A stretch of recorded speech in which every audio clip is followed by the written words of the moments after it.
ఏదో cinema dialogue ఉంటుందన్న, నాకు సమరసింహారెడ్డి అనుకుంటా కదా, ప్లేస్ నువ్వే చెప్పు, ఏదో టైం నువ్వే చెప్పు, నేను ఎక్కడికంటే అక్కడికి వస్తా అన్నట్టు లేఖ రాసిండు. Convenience to provide such clarifications. Therefore, throw this open letter. Dasoju Shravan రాస్తాడు ఓపెన్ లెటర్, లేదు ప్రజలు రాస్తారు ఓపెన్ లెటర్లు. ముఖ్యమంత్రి ఓపెన్ లెటర్ రాయటం ఏంటే? డిఓ లెటర్ రాయి, అఫీషియల్ కమ్యూనికేట్ చేయి, లెటర్ నెంబర్ పెట్టి సాక్షాత్తుగా ఇన్వార్డ్ అవుట్వార్డ్ పెట్టి రాయి, లవ్ లెటర్ రాయి. ఇదేమన్నా కిషన్ రెడ్డి గారికి మీరు రాసేది? అంటే ఎంత కేర్లెస్నెస్, అడ్మినిస్ట్రేటివ్ స్టూపిడిటీ అంటారు ఇది. There are certain protocols.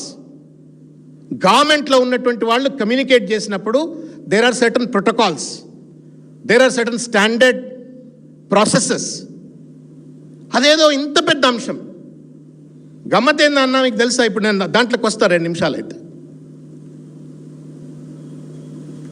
ఇవాళ ఇట్లా రాసి నా పని అయిపోయింది అని చెప్పని చేతులు దులుపుకుంటూ ఈయన అంటాడు ఇంకోటి 14వ పేరాలో, I request you kindly arrange a meeting with Ashwini Vaishnavji, honourable union minister for railways at the earliest. I shall attend the meeting along with. నాకు తెలియదు మరి కిషన్ రెడ్డి గారు ఏమైనా ఈయనకు పియేనా మీటింగ్ ఈయనకు అరేంజ్ చేయడానికి?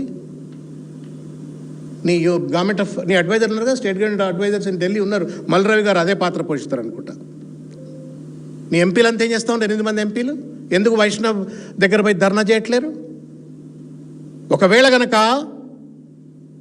ఐఆర్ఎఫ్సి గనక నిధులు వచ్చిన తర్వాత కూడా ట్రాన్స్ఫర్ చేయకపోతే కిషన్ రెడ్డిని ఎందుకు బతలాడుతున్నావు?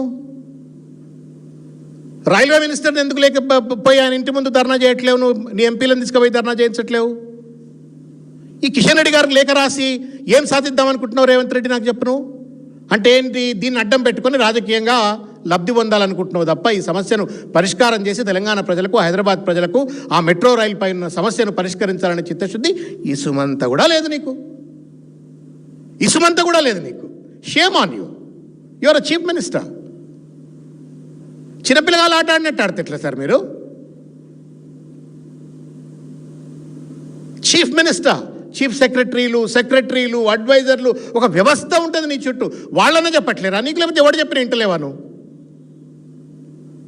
ఇది రాజకీయంగా పరిష్కారం అవుతుందా, బ్యూరోక్రాటిక్గా కూర్చొని పరిష్కారం అవుతుంది? నేను ఇంకోటి అడుగుతున్నా, నువ్వు కిషన్ రెడ్డిని ఏమైనా మెట్రో రైలు వాళ్ళతో నువ్వు జరిపినట్టుగా చర్చల్లో కిషన్ రెడ్డి నీతో భాగస్వాములు అయిందా?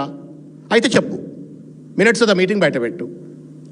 2, ఐఆర్ఎఫ్సితో నువ్వు చేసుకున్న అగ్రిమెంట్లో Kishan Reddy in the capacity of the union minister భాగస్వాములైందా? అయితే బయటపెట్టు. లేదు ఆ జపాన్ సంస్థతో నువ్వు చేసుకున్నట్టు అగ్రిమెంట్లో ఏమైనా కిషన్ రెడ్డి గారు కూడా వారికి అనుసరణలో జరిగిందా? వారు కూడా ఈ డెసిషన్లో భాగమైనరా? బయటపెట్టు. Why is that you are writing this letter only to Kishan Reddy? నీకు దమ్ము లేదా నరేంద్ర మోడీ గారు రాయటానికి?